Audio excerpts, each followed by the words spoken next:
What if the most efficient instrument of an empire's cruelty was not a sword, but a spreadsheet?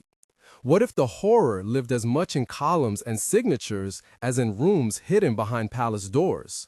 Tonight, we open 5 forbidden secrets, mechanisms documented in archive and rumor that reveal how institutions turned women's bodies into policy, profit, and performance.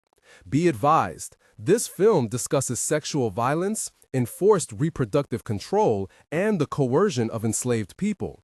If this material may be distressing, consider pausing now. Resources and hotlines are listed in the description. They stamped numbers beside names. They recorded payments, statuses, fetal outcomes, and the transfer of children as if inventory. The ledger was not peripheral, it was central. In one imperial archive, an entry reduced a living person to a line item. Elsewhere, a code sanctioned a spectacle. In yet another file, a physician's note became legal evidence of a system. The Court of Gaius, commonly called Caligula, provides our clearest surviving case study for how a state can rationalize, ritualize, and profit from absolute domination. We will use that case to illuminate 5 structural secrets, where we draw parallels to other contexts, especially to the long histories of enslavement affecting Black women in later eras. We will be explicit about when the connection is supported by historical scholarship and when it is a structural analogy marked as indefinido. If you want more investigations like this, meticulously sourced and annotated, subscribe now. The description contains an annotated bibliography and links to support organizations. Secret 1. Bureaucracy as a mechanic of violence. The first secret is deceptively dull: paperwork. When violence is recorded, scheduled, and invoiced, it gains legitimacy. A ledger turns an arbitrary act into an administrated service. Signatures convert cruelty into protocol. We see this most starkly in surviving administrative fragments from the imperial households of Rome. Pages, often brown with age, show columns headed with dates, codes, and fees. Entries list the allocation of persons to household quarters, the payment of sums to attendants, and notations about services rendered or consumables ordered. In some files, a physician's shorthand appears beside an entry, clinical, detached, indicating things that are, by their very presence in the record, transformed from private suffering into state-managed transactions. Imagine a single line reading like a merchant's receipt: a name or cipher, a location code, a fee paid to the treasury, a destination note. To modern eyes, this is monstrosity disguised as accounting. To administrators, it was efficiency, inventory for a palace that treated humans as assets. The ledger served 3 functions simultaneously. First, it cataloged and normalized the practice for future administrators. Second, it enabled oversight so that those in power could measure returns, monetary, social, or political. Third, it created documentary proof that could be used to punish deviation and enforce compliance across ranks. A micro-vignette helps ground the abstraction. Picture a mother, her name redacted in the archives, standing at the courtyard threshold clutching a small bundle. A clerk passes a tablet across the stone, a scrawl of ink, a notation of debt. The clerk does not look at the bundle. The ledger reads that a child has been reassigned. The line is initialed. The woman steps back through the gate. She is now recorded as absent. Such an image repeats across different archives, different centuries, whenever power reduces kinship to kinship. When we look to the transatlantic and colonial records that document the enslavement of African-descended people, similar administrative patterns appear: registers of the sale and movement of people, receipts for purchases, and the codification of bodies into property. In many documented cases, officials recorded forced transfers and the commercial valuation of reproductive capacity. Where scholars have verified the presence of similar bureaucratic instruments, ledgers used to track reproductive labor, or receipts for fines levied against enslaved women, those are cited in our bibliography. When direct documentary lines between the Roman court and later practices of enslaving black women are asserted without clear archival continuity, that claim is indefinable. It is a structural analogy rather than a demonstrated lineage. Secret 2. Commodification and the market of suffering. The second secret is profit. Sexual domination, reproductive capacity, and human bodies were converted into streams of revenue, directly and indirectly. Markets form incentives. Incentives shape behavior. Behavior reinforces institutions. In the imperial economy, the palace was an economic hub. Not only did imperial demands create markets for specialty goods, but they also instituted fees and channels that translated access to people into money. A ledger might record sums remitted to the treasury for manutención, or maintenance. Another might list payments made to attendants for procurement or for medical procedures. Vendors, apothecaries, midwives, and even perfumers found their clientele concentrated around seats of power. When services become billable and when officials profit, there are clear incentives to sustain and expand the systems that produce that profit. This commercial logic shows up in scenes where a physician's note detailing a medical observation becomes an invoice. There are records that indicate payments settled for specific outcomes and other entries that list bonuses or gifts awarded to those who facilitated imperial desires. The transformation is a familiar capitalist calculus. If cruelty earns revenue or political capital, it becomes an asset worth protecting. Across later centuries, slave economies in various regions likewise commodified reproductive labor. Plantations, auction houses, and legal codes regulated and monetized the fertility and offspring of enslaved women. Contracts, sale bills, and estate inventories often included valuations attached to reproductive potential. Scholars have documented instances where enslaved women's reproductive capacity was explicitly factored into sale prices or labor assignments. Those cases are cited in the accompanying bibliography. Where we suggest the same mechanism operated across disparate societies, we mean to highlight the shared logic of commodification, how markets make exploitation durable, while explicitly noting that cross-epoch continuity of practice between Rome and colonial plantation systems is indefinable unless traced by specific scholarship. Secret 3. Ritualization and legal sanctification of abuse. The third secret is how law, ceremony, and spectacle convert brutality into sanctified norm. When an act is enmeshed in ritual, it acquires a kind of legitimacy that is difficult to dismantle. Within the palace, rooms took on ceremonial functions. Spaces once private could be reconstituted as stages. Rites, formal or improvisational, accompanied the emperor's will. Legal language played its part.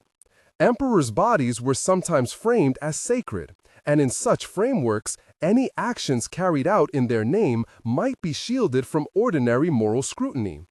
When the law declares an act exceptional, and when ritual marks it as part of an imperial persona, dissent becomes hazardous.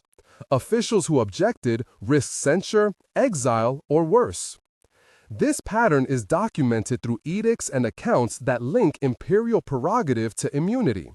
Spectacles, public displays, the use of captives for entertainment, the orchestration of courtly events blurred the line between public ceremony and private violation. A recorded schedule of festivities can reveal how coerced displays were integrated into public life, normalizing the presence of dominated people as part of civic theater. In other contexts, religion and law similarly buttressed domination. Slave codes and religious rationales were sometimes used to naturalize hierarchies. Wherever law confers status to an abuser or ritual masks harm in solemnity, the same dynamic is at work. Sacred or legal cover allows atrocity to proceed under the veneer of legitimacy.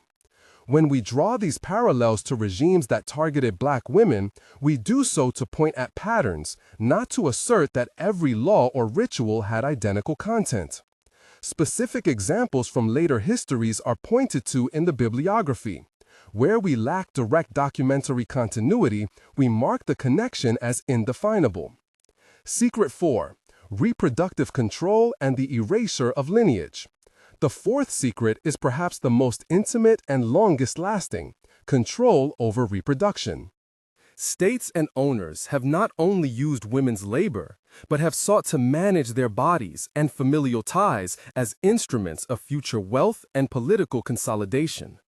Archival traces from the imperial household point to deliberate measures concerning offspring, transfers of infants into imperial custody, notes that infants be given particular statuses, or records allocating children as dependents of the palace. Such files tell a story of reproductive capacity as an asset to be assigned, withheld, or redirected. When a child is separated from a parent and reclassified within bureaucratic categories, a lineage is interrupted. Identity is repurposed to serve power. Across different historical regimes, scholars have documented programs, overt or covert, that sought to control the reproductive lives of enslaved women. Forced separations, systematic appropriation of children, and institutionalized breeding practices intended to increase holdings. These practices inflicted intergenerational trauma by severing ties of kinship and reconstituting family members as commodities. Where historians have published evidence linking specific policies to reproductive coercion, those works are cited in the notes. When the script points to systemic likenesses between such programs and practices in ancient empires, it does so as structural analogy. Similar logics of control applied at different historical moments rather than proven chains of continuity. One vignette recurs across archives. A registrar writes a name into a roll and, beside it, a destination. In the margin, a note indicates the child's new affiliation. The parent, if present at all in the file, is reduced to a line indicating transfer. The psychological and social cost of this is immense. Families fractured. Ancestral knowledge was displaced. Communal memory, roots that tie people to language, place, and story, was undone. The effects ripple for generations. Secret 5. Records as instruments of silence and as keys to justice. The fifth secret is paradoxical. The same archives that documented atrocity also encoded silence. Paper can both preserve and erase. Officials used records to intimidate. A sealed file implied authority. Entries that mentioned confidential or imperial use only created a culture in which speaking out was directly dangerous. In many instances, survivors, whether from palace households or colonial plantations, found their testimony contradicted, minimized, or trapped behind bureaucratic language. When someone's account does not match the ledger wins. The past, in that sense, is not only preserved but weaponized. Yet archives are also our crucial path to truth. Pages that once protected power now allow historians to reconstruct practices of domination. Medical notes, receipts, and correspondences are forensic material. They help us identify patterns, hold institutions to account, and locate the names behind anonymized entries. Here, the ethical imperative is twofold. We must use archives to reveal harm, and we must do so without turning survivors into curiosities. That requires careful anonymization, contextualization, and a commitment to dignity. A short vignette captures this double role. A clerk's index refers to case number 47. For decades, that index kept the story hidden because only a narrow circle could access the sealed volume. Later, a researcher opens the binding and sees the string of signatures, the physician's shorthand, the transfer order, and, behind the ink, hints of a woman's life. The archive has shifted from instrument of suppression to instrument of exposure. Interlocking mechanisms. How the 5 secrets become a system. Each secret on its own is grievous. Together, they form a durable mechanism of subjugation. Bureaucracy legitimizes violence. Profit ensures its persistence. Ritual sanctifies it. Reproductive control reproduces it across generations. And the archive both conceals and eventually reveals it. The interplay creates what historians sometimes call infrastructural cruelty, systems designed to maintain domination through ordinary administrative practices. Consider the cycle in a single sequence. An official issues a scheduling code. A ledger assigns a person to a household quarter. A physician records an outcome. A payment is logged, rewarding facilitators. A child is entered into a new registry. The index remains sealed. Each step is mundane in isolation. An invoice, an inked line, an order. But together they produce catastrophe. This is the forbidden secret of modern bureaucracies. Their very ordinariness hides the extraordinary harm they enable. Resistance, complicity, and the human cost. Within these pages, we also find traces of resistance. A senator recorded as protesting an order. A household attendant who smuggled a note. A mother who hid her child and later reclaimed the name. Resistance took many forms: legal appeals, clandestine escapes, small acts of sabotage, and, importantly, the stubborn survival of cultural forms that preserved memory against erasure. We must also confront complicity. Not all participants are architects of violence. Some are functionaries carrying out orders under threat. Others profit directly. The record reveals a spectrum, from perpetrators to enablers to those coerced into service. Identifying responsibility requires parsing this complexity. Institutions, courts, treasuries, religious bodies often bear the largest share of culpability because they shape incentives and provide cover. When we seek to relate these mechanisms to the experiences of enslaved Black women in the Americas and other regions, we must proceed carefully. Many historians have demonstrated how bureaucratic instruments, economic incentives, legal rationales, reproductive control, and archival silences operated within slave societies. Those documented instances inform our understanding of structural similarities. Where the connection to Rome is an instructive parallel rather than a direct historical line, that distinction is marked as indefinido in the on-screen captions and in the bibliography. Ethics, language, and the limits of description. In a subject such as this, language matters. We will not reconstruct explicit scenes. We will not describe sexual acts in graphic detail. We refer to forced acts, coerced access, institutionalized reproductive control, and separations in clinical terms, precisely to avoid sensationalism and to preserve the dignity of those affected. When ages are mentioned in historical records, we note them with the utmost caution. Any reference to minors is strictly contextual and never prurience. We also recognize the danger of universalizing language. Not every empire or slave system functioned identically. Not every record means the same thing. Not every woman experienced the same trajectory. Our aim is to show structural mechanisms, patterns that reappear, and to urge careful, evidence-based study rather than blanket claims. Practical implications: memory, accountability, and preservation. If the ledger was an instrument of harm, then the first act of repair is to read it carefully. Preservation of archives matters not merely for scholars but for justice. Cataloging, digitizing, and making accessible the documents that record these abuses allows communities to reclaim narrative and institutions to be held to account. Survivors' voices must guide this process. Archives should not be open solely for academic curiosity. They should serve affected communities, support reparative processes, and inform public education.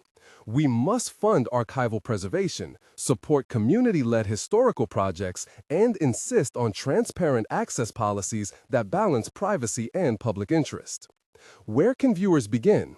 Start with the sources we've assembled in the description: primary archival collections, peer-reviewed studies on institutionalized sexual violence, scholarship on reproductive coercion within slave societies, and survivor-centered oral histories.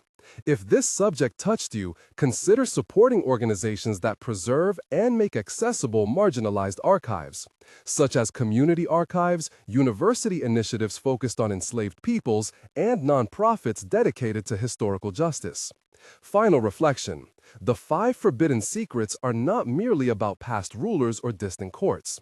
They are an anatomy of systems that can and do recur. The ledger is a symbol, a reminder that administrative normalcy can be complicit in atrocity. Our moral task is to look closely at those ordinary instruments and ask, who benefits, who is erased, who is left to pick up the pieces? We close with a sober injunction. Remember, document, and act. Remember the names erased into lines. Document the mechanisms that made erasure routine. Act to support preservation, research, and survivor-led justice. The archive can be, at once, the weapon of power and the key to redress. Which it becomes will depend on our willingness to interrogate the ordinary forms of administration, to fund the painstaking work of historians and archivists, and to center dignity over spectacle. Find the annotated bibliography, archival references, trigger support resources, and ways to support archival preservation in the description below. If this investigation moved you, please consider supporting organizations that work to preserve and make accessible the records of the oppressed. And share this film with someone committed to learning the difficult work of history.